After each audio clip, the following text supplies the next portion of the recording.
My name's Daniel Roy, and today I'm going to demonstrate how card cheats can shuffle a deck of cards without shuffling a deck of cards. This is the false shuffle. Now, the most basic type of false shuffle is to control one card with an overhand shuffle. So the card I'm trying to control is the ace of spades. I give the cards an overhand shuffle, and the ace of spades is on top. So how does this work? Well, on the first shuffling action, I start by pulling one card and then I shuffle everything else on top. This, of course, brings the ace of spades to the bottom. Then, on the second shuffle, I make sure to pull the last few cards one at a time, which ensures that that card ends up back on top of the deck. But just controlling one card won't get you very far in a card game. It's much better to be able to control a small slug of cards, like the ace, 2, 3, 4, and 5 of spades. So how does this work? Well, once again, I'll leave those cards face up on top of the deck so that they are easy to follow. Now, you start by shuffling them down into the deck, but here's the catch. First of all, they're all still together in the deck, and I left one card sticking out right above them. Now, this is an exaggeration. Usually it would be sticking out maybe a 1/16 of an inch or so. But because that card is protruding, it allows me to hold the position of that slug and bring it back to the top in the next shuffle. But I'll let you in on a little secret here. It's actually possible to control a lot more than just 5 cards using this shuffling technique. I can give the cards an overhand shuffle, and then follow up with a second thorough overhand shuffle, and not only have I controlled the ace, 2, 3, 4, and 5 of spades, I've also controlled the 6, 7, 8, 9, 10, jack, queen, and king of spades, all with an overhand shuffle. If you've ever wanted to see me perform live, I've got my own one-man parlor show here in New York City. It's held in an intimate, exclusive venue, limited to about 30 guests, so everyone gets to participate. It's a really fun evening, and if you want to get tickets, head over to my website. Link is in the description. Now, not all false shuffles are about keeping certain cards in order. Some false shuffles are about keeping certain groups of cards separate from each other. Now, the easiest way to illustrate this is by using red cards and black cards, but that's not actually useful in a card game. What would actually happen is that you would have high cards and low cards in a game like blackjack, and if you can keep those cards separate to some extent, that can provide an advantage to the players or to the dealer, depending on how you handle the situation. So the idea in this kind of false shuffle is that it looks like you're shuffling the deck, again with an overhand shuffle, but you're keeping those two groups of cards separate. So after these shuffles, when I spread the deck out, you'll notice that all the red cards are on one side and all the black cards are on the other side.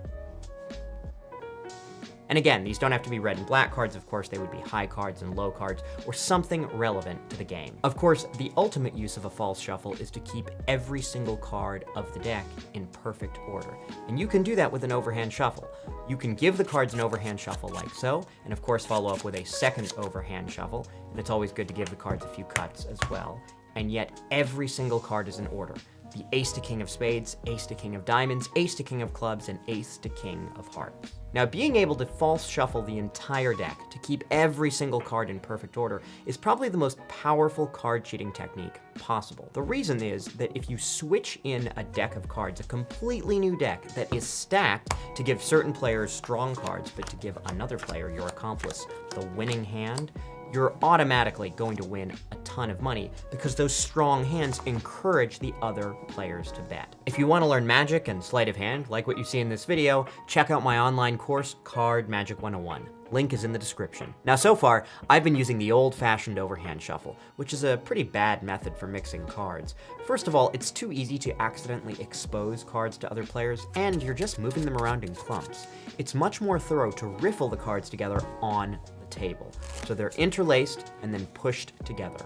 Now, this is the most fair and secure way of shuffling cards. So now we're going to look at those same 5 false shuffling techniques, but this time done on the table. Now, the most basic way of controlling a card in the riffle shuffle is just to leave it on top. Of course, this gets pretty obvious. You'll notice that as I shuffle the cards, each time the top group is just ending up on top. And this isn't very deceptive. It's much more deceptive if you can shuffle that top card down into the deck. When people see the card being riffled down underneath other cards, they're much more likely to believe that the cards are being thoroughly shuffled. Of course, you can always bring it back to the top by giving the cards a cut. But you can control a lot more than just one card with the riffle shuffle. So let's take a look at a slug of cards, the ace through 5 of spades. I'll put these cards on top of the deck, and I'm going to give the cards some riffle shuffles. Now notice on these shuffles, the top group is staying on top, but then I give the cards a running cut or a strip cut where they get cut down into the deck, followed by another riffle shuffle, and you should always end with a one-handed cut. And yet that slug is now back on top of the deck. But you can even control much larger slugs with the riffle shuffle. So I'm gonna give these cards some cuts and shuffles. These should look like thorough riffle shuffles on the table, ending, of course, with a one-handed cut. And not only have I controlled the ace, 2, 3, 4, and 5 of spades, but also all of the other spades. Now, just like the overhand shuffle, the riffle shuffle can also be used to keep groups of cards separated. So we're going to take a look at the same example with red cards and black cards, but this time you're going to see I'm going to give these cards thorough riffle shuffles on the table, followed by strip cuts. And this is just much more convincing as a shuffling procedure than what I was doing earlier with the overhand shuffle. And yet, they're still separated, all the red cards on one side and all the black cards on the other side. And the ultimate false shuffling technique is to be able to control the entire deck. And yes, that is even possible with a riffle shuffle. So the cards start in perfect numerical order, and I'm going to give these cards a series of riffle shuffles and cuts on the table. Now, when you're shuffling cards like this, it is just inconceivable that every single card in the deck could possibly remain in exactly the same position. But that's what happens in these false shuffles, because at the end of the day, every single card is back in order. Now, of course, there are many variations of false riffle shuffles on the table. There are many different intricate sequences that really will convince the viewer that the cards are being thoroughly shuffled and thoroughly cut, but of course, every single card is controlled and it's back in exactly the same spot. Now, people often say, oh, well, sure, you can do a false shuffle that way, but you can't do a false shuffle the way I shuffle cards. And the answer is, yes, I can.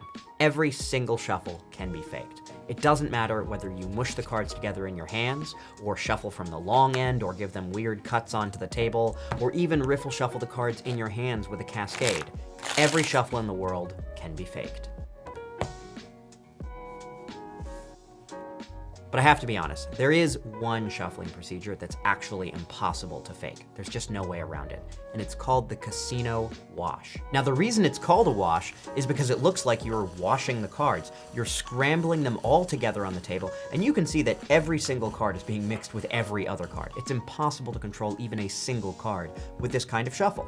Then, of course, they always throw in a bunch of riffle shuffles and cuts. It's a standard casino procedure. Riffle, riffle, strip cut, one more riffle, and they always end with a one-handed cut. And when you shuffle in this fashion, it is impossible to control any card in the deck. So as you can see, it is completely impossible, of course, to beat the casino wash. There's just no way around it. Thanks so much for watching. I hope you enjoyed. If you liked this video, please give it a like. And if you want to see more, consider subscribing to the channel or following me on social media. If you want to learn magic, check out my online course, Card Magic 101. I also teach private lessons. And if you'd like to see me perform live here in New York City or book me for a show, take a look at my website. Links to everything are in the description. See you next time.